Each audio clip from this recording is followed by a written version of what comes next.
Thank you very much for staying here.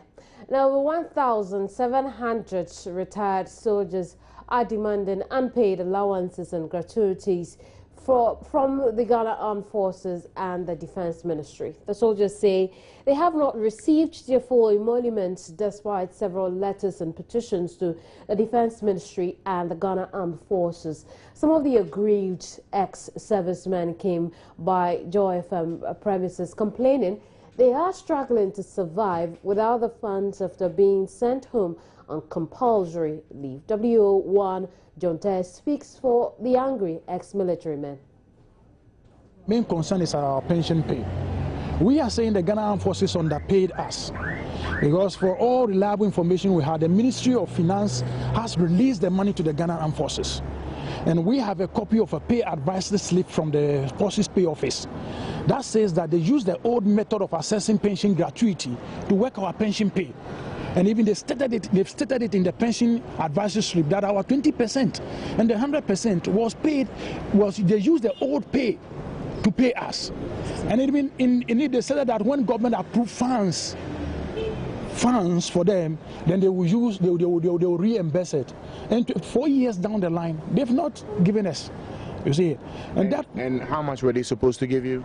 Well, that is why we wrote the letters and we copied the Ministry of Finance, because the whole thing is shrouded in secrecy.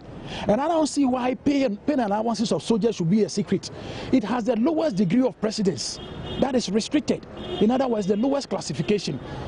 So pay and allowance of soldiers is not a secret or a top secret document whereby you say the unauthorized disclosure will be prejudicial to the interest of the state. Okay, so tell me something. I don't get it. Is it that your pensions that are supposed to be paid is what is not being paid?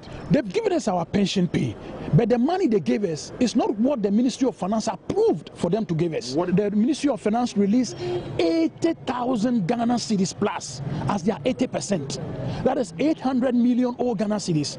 We were given 14,000 Ghana cedis. That is 140 old Ghana cedis. And by that you mean the previous batch holding the same ranks as you? Holding the same ranks. W1, 88, 89, they took 80,000 Ghana cedis. We have a copy of all the letters. The one the Ministry of Finance approved for them. We have a copy. They gave us a copy.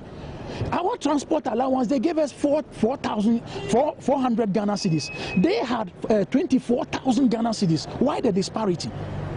What has informed the disparity? This is what we are asking for. You see, and as they themselves have stated that they use the old method of assessing pension pay to pay us our gratuity instead of the single spine.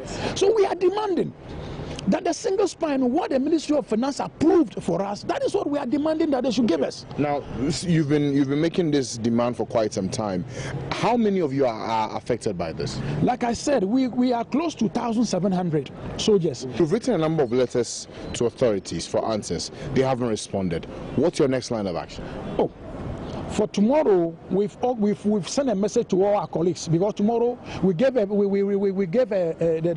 Parliament, what do you call it? Speaker of Parliament. We gave him a letter yesterday, and then the chairman of the Parliamentary Select Committee on Defense and Interior. We gave them a copy yesterday. So we've decided that tomorrow we will go there to meet them personally.